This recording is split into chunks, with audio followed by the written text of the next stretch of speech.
Bem-vindo ao Budismo Sereno. Imaginem esta cena. Um homem se aproxima do Buda diante de todos os seus discípulos e começa a gritar, insulta, amaldiçoa, lança cada palavra feroz que encontra em seu coração cheio de raiva. E sabem o que o Buda fez? Algo que transformou aquela pessoa para sempre. Algo tão poderoso que, quando terminarem de assistir este vídeo, nunca mais reagirão da mesma forma diante de alguém que tente feri-los. Fiquem comigo, pois este antigo ensinamento pode transformar suas vidas hoje. Irmãos e irmãs, permitam-me falar do coração. Neste mundo de constante interação, todos encontramos pessoas aprisionadas no sofrimento. Pessoas que, a partir de sua própria dor, tentam ferir os outros. Podem ser familiares, vizinhos, colegas de trabalho, até mesmo aqueles que um dia chamamos de amigos. A pergunta que devemos fazer não é se encontraremos estas situações, mas como responderemos quando elas chegarem. Nossa resposta determinará se perpetuamos o ciclo do sofrimento ou se nos libertamos dele. E mais importante, determinará se ferimos a nós mesmos no processo. Hoje, compartilharei um dos ensinamentos mais profundos do Buda, que ele mesmo viveu e que nos mostra o caminho para a paz interior, mesmo diante da tempestade. Deixem-me levá-los àquele momento sagrado. Era um dia como qualquer outro sob a árvore Bodhi. O mestre estava cercado por seus discípulos quando um homem chegou perturbado, com o rosto vermelho de raiva. Sem aviso, começou a gritar. Suas palavras eram como flechas envenenadas, insultos, maldições, acusações. Tudo que havia acumulado em seu interior saía como uma torrente destrutiva. E sabem o que o Buda fez? Sorriu. Com os olhos cheios de compaixão, simplesmente sorriu. Não houve defesa, não houve contra-ataque, nem mesmo uma expressão de dor em seu rosto. Apenas um sorriso sereno e um olhar de profunda bondade para aquele homem que sofria. Os discípulos observavam atônitos. O homem continuou gritando, mas gradualmente, como uma tempestade que perde sua força, sua voz começou a enfraquecer. Finalmente, exausto, silenciou. Foi então que o mestre, com voz tranquila, fez uma pergunta que parecia não ter relação com o ocorrido. Meu amigo, diga-me, você recebe visitas em sua casa? O homem, confuso, piscou e respondeu. Sim, recebo visitantes. E quando chegam estes visitantes, continuou o Buda suavemente, você lhes oferece alimento e bebida? Claro, respondeu o homem ainda desconcertado. Ofereço o melhor que tenho. O mestre assentiu com compreensão e então fez a pergunta crucial. Diga-me, o que acontece se seus convidados não aceitam o que você oferece? Se recusam sua comida e bebida, de quem são então? O homem, começando a compreender aonde a conversa levava, respondeu quase sorrindo. Bem, são minhas. Eu as consumiria. O Buda então, com aquele sorriso iluminado que irradiava a sabedoria infinita, disse, é exatamente o que aconteceu aqui, querido amigo. Você veio até mim com uma oferenda, ofereceu-me palavras duras, ofereceu-me sua raiva, ofereceu-me sua dor. Mas eu sou alguém que aprendeu a não aceitar tais oferendas. Não recebi uma única dessas palavras ferinas que me trouxe. Fez uma pausa, permitindo que as palavras penetrassem. Se eu não aceito o que me ofereceu, diga-me, de quem é então tudo isso que trouxe? Quem deve consumir? O homem ficou completamente imóvel. Naquele momento de clareza absoluta, compreendeu.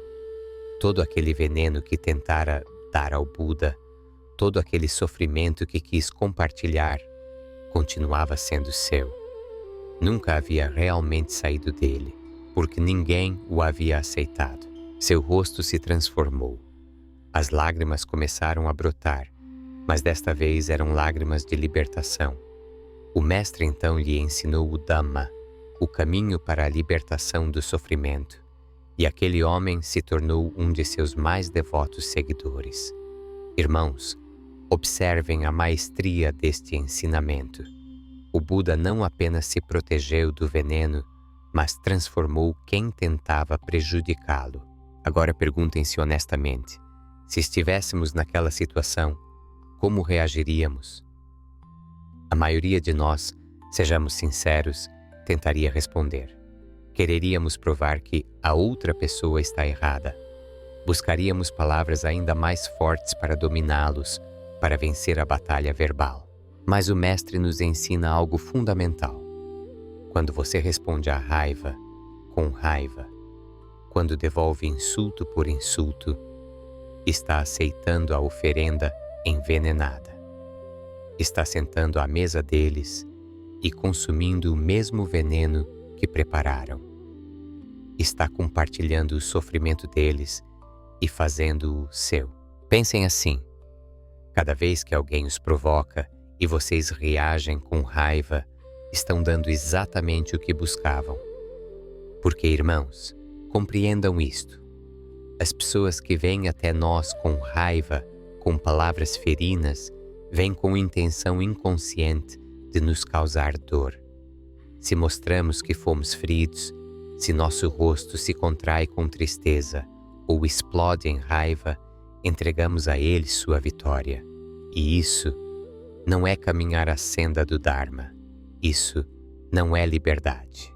Isso é escravidão ao ciclo do sofrimento. Então, como aplicamos este ensinamento em nossa vida diária? Permitam-me compartilhar o método passo a passo.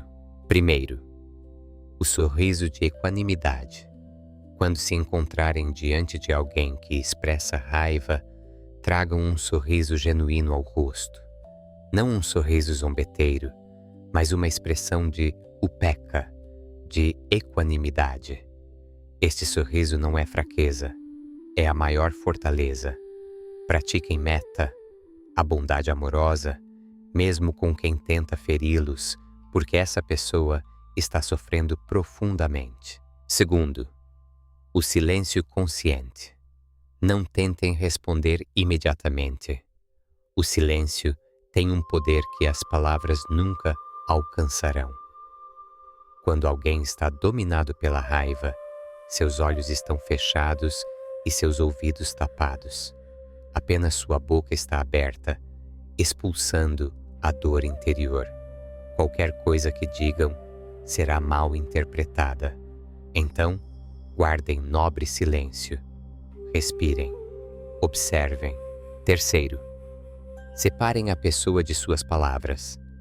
Escutem com atenção o que está sendo dito, mas não se foquem em quem o diz. Às vezes, mesmo no meio da raiva, há uma mensagem verdadeira. Perguntem-se com honestidade: existe alguma verdade no que estão dizendo? Cometi algum erro? Se descobrirem que sim, há verdade, então têm uma oportunidade de ouro para crescer. Corrijam esse erro, não porque eles exigem, mas porque é o correto. Mas façam-no mantendo sua paz interior. Se, pelo contrário, não cometeram erro algum e as acusações são falsas, simplesmente deixem-nas passar como nuvens no céu. Não tentem provar sua inocência com palavras naquele momento.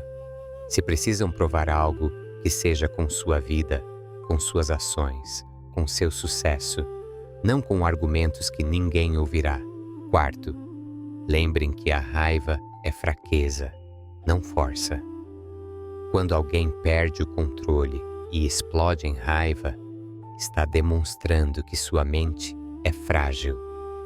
Uma mente forte, treinada no Dharma, permanece serena como um lago sem ondas. Vocês devem ser a pessoa com a mente mais forte naquela situação, e conseguem isso não respondendo à provocação, mas permanecendo centrados em sua prática. Irmãos, esta habilidade não aparece magicamente quando precisam dela. Deve ser cultivada diariamente, como um jardim que requer atenção constante. Recomendo esta prática de visualização. Cada dia, sentem-se em meditação por alguns minutos. Fechem os olhos e imaginem uma situação onde alguém lhes fala com dureza.